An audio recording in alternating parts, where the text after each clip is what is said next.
Yo, I actually want to try something different today. I want to do voiceovers because I realized that that's what works for people that produce content across Korea on vertical.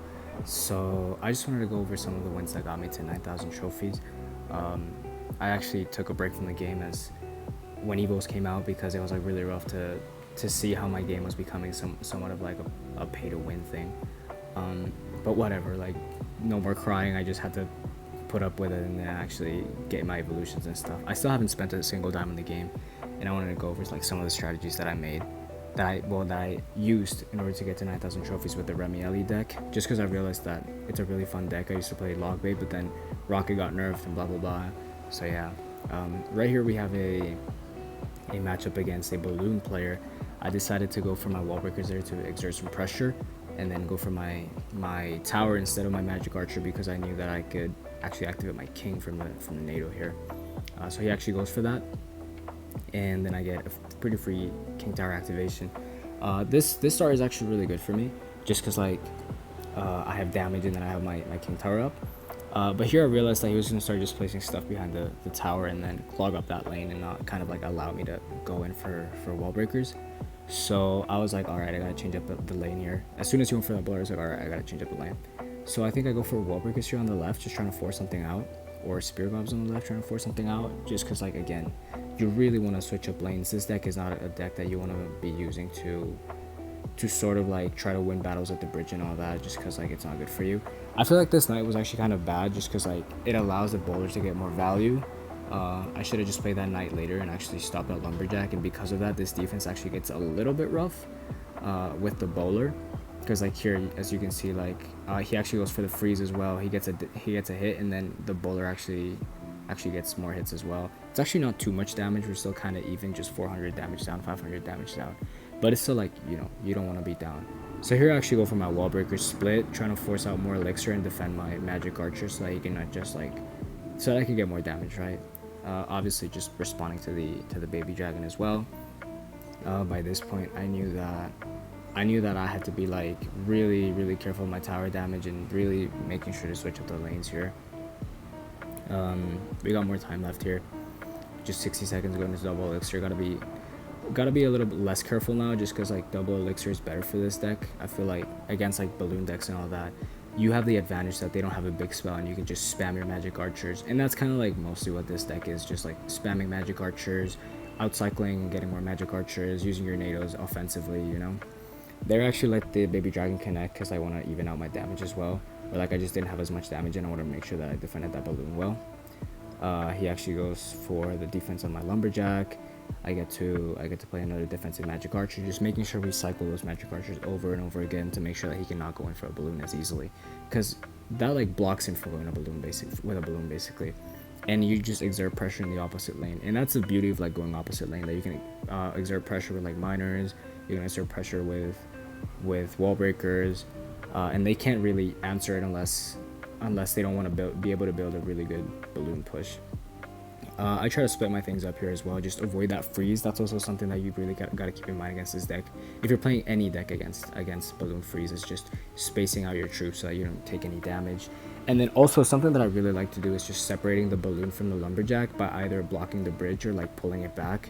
So I do that a lot here in a lot of my balloon matchups, where I just sort of defended everything. And obviously like you also got to keep in mind that this is an under-leveled account that doesn't even have double evolutions. Like I cannot even afford double evolutions right now just because I don't have enough of a level. So it's even more impressive to just like push so high with being under leveled.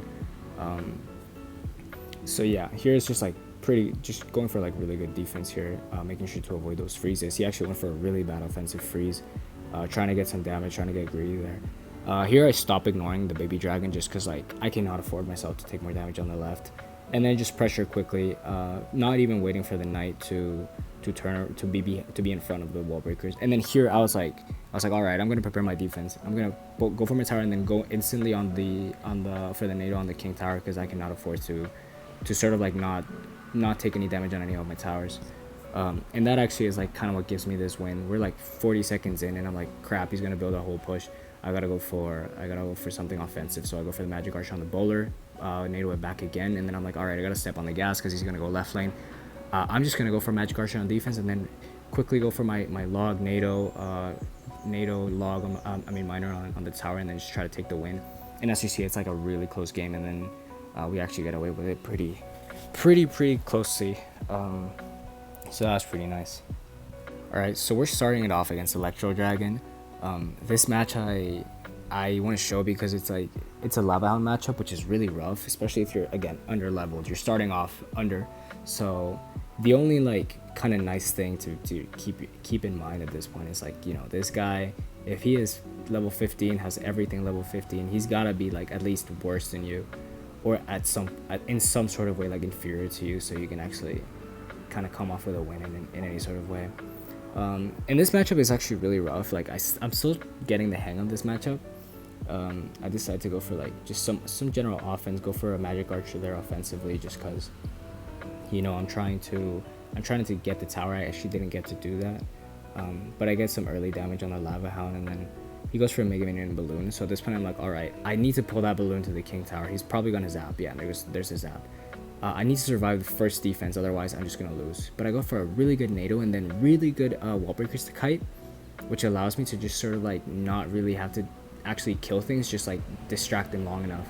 And given the damage on my King Tower, I figured that it would be fine to just assume some damage on my right tower, my right Princess Tower, and then sort of like use that. Here I thought he was gonna go for his Tombstone, so obviously like I can't fucking count because he didn't even have it close in cycle.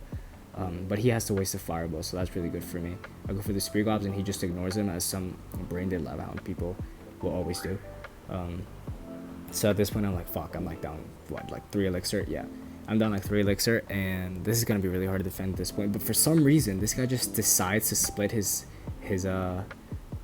Skelly Drags, which is dumb as fuck, because like I have no big spell, and he should know that, but I guess he just didn't. So I just go for a defensive miner, trying to avoid some of that damage, and then go for wall breakers on the right.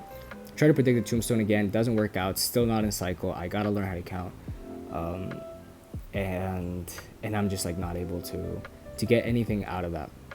Here he, instead of like orchestrating like an offense, he just decided to go for more Tombstones and more defensive shit and more Fireballs. So I think this is what lost him the game, the fact that he was not being aggressive enough. He could have Lava Hounded like 5 cards ago, and I'd be fucked right now. So he just gives me that chance, and I take it. I go for the Magic Archer at the bridge, sort of like pull everything back with the NATO, get damage on everything. Try to keep my Magic Archer alive, which actually works out. I go for the zap and then go for the miner a little bit late. But at this point, it's like I'm up so much damage that I just need to defend like 1 or 2 more Lava Hounds, survive for 20 more seconds, and then I should be able to come out with a win. And I just go for the Magic Archer at the back, sort of like again orchestrating like a good defense, making sure that I can cycle back to another Magic Archer. I go for a Bomb Tower as well, just to pull the balloon that he's obviously gonna play.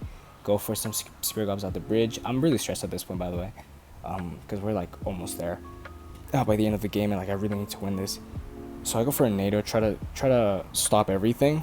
I go for the wall breakers at the bridge, trying to get some damage. He goes for the zap, gets a hit. I go for the Bomb Tower, which actually does nothing. And at this point, like it's kind of won already, because I can go for my miner at the back, and sort of log, and like, you know, kind of like doing these things that passively allow you to pressure the opponent, and then taking advantage of the fact that they're not being aggressive. So that was a really good win against a really hard matchup that I still don't know how to play.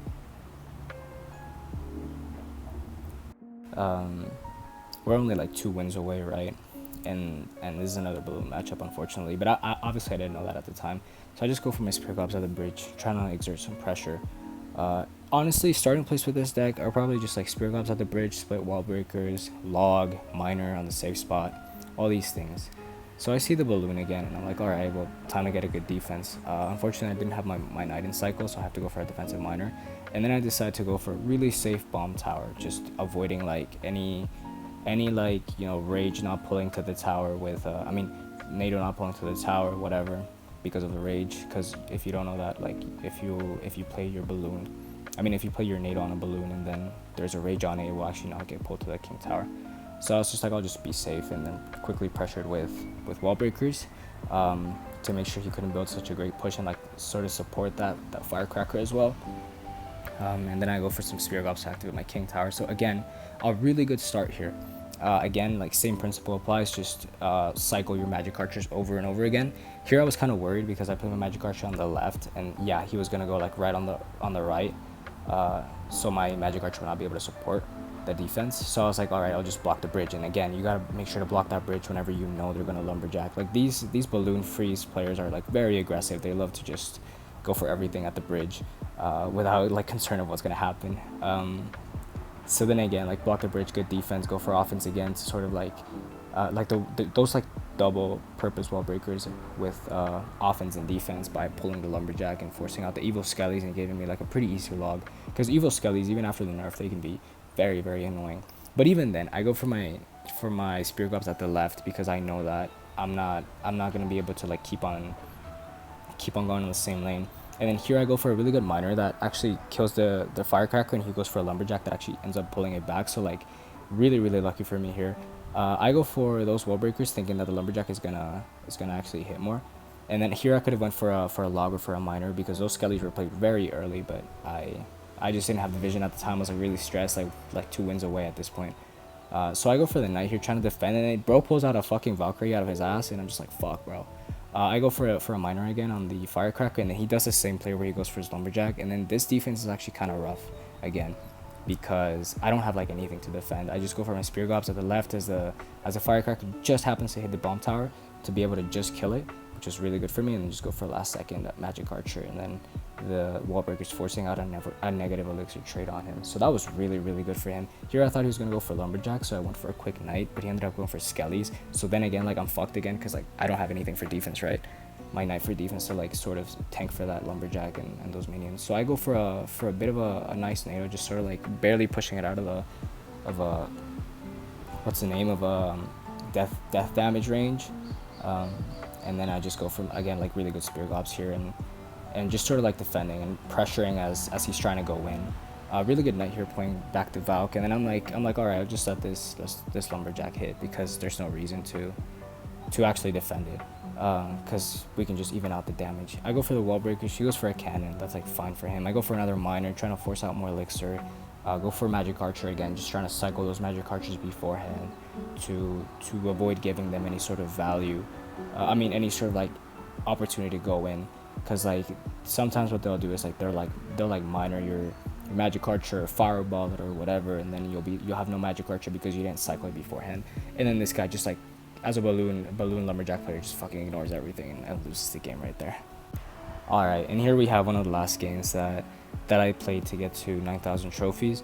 By the way, I'm trying to do voiceover just because like I don't know if I'm good enough to actually play and talk at the same time. I haven't really tried it, so just like if anyone's watching this, just let me know if that's something you'd like to see.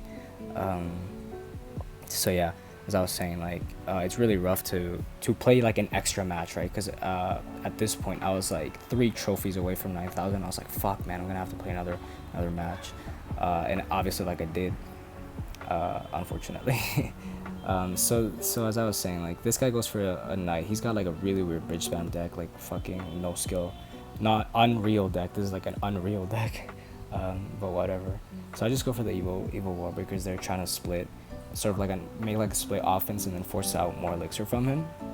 I played that defensive bomb tower before because I was really scared of the knight dash, and it ended up paying off. But still, like he still got damage with that ghost, and then also did like a poor defense on that firecracker. So I still took like 2 hits from it. So I just go for magic archer at the back. Like whenever I don't know what to do, I'll just like cycle magic archer at the back, because like it just gives me like the opportunity to like defend whatever he wants to go for. Gives me the opportunity to like cycle back to another one, and it just like poses like something that they cannot respond to if they don't have fireball. So here I just go for that high bomb tower because I'm trying to avoid that knight, and then that golden knight dash, and then here he goes for that ghost, which unfortunately just like is like the beginning of the end, because like I just started wasting so much elixir on this ghost. I missed my log because I was lagging, I swear.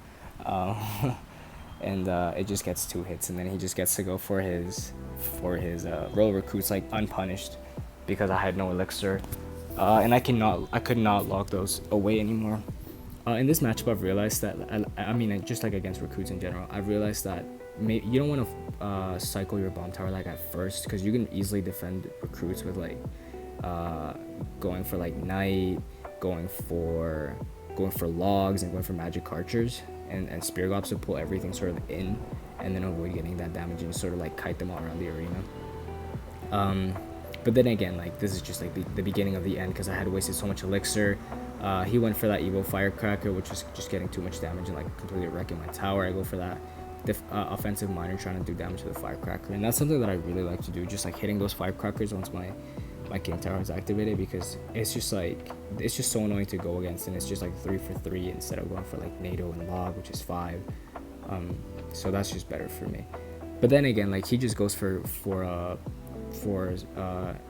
what's it called, 3M, goes for the dash, fucking kills everything, and it's just like, as I was saying, like the beginning of the end, because I have no big spell. This matchup is like so rough, and then as you can see, like I just ended up fucking losing there. So now we're 2 wins away from 9,000 trophies again.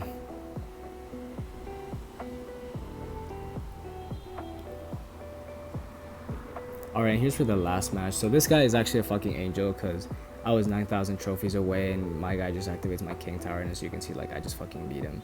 But the funny thing is, like I was 8,968 trophies, and I get, as you can see from here, I get 32 trophies, and it's just barely enough to get me to like 9,000 trophies, which is kind of cool. And like I just feel really good for that guy. And if he ever watches this, like I'm so thankful to him for that.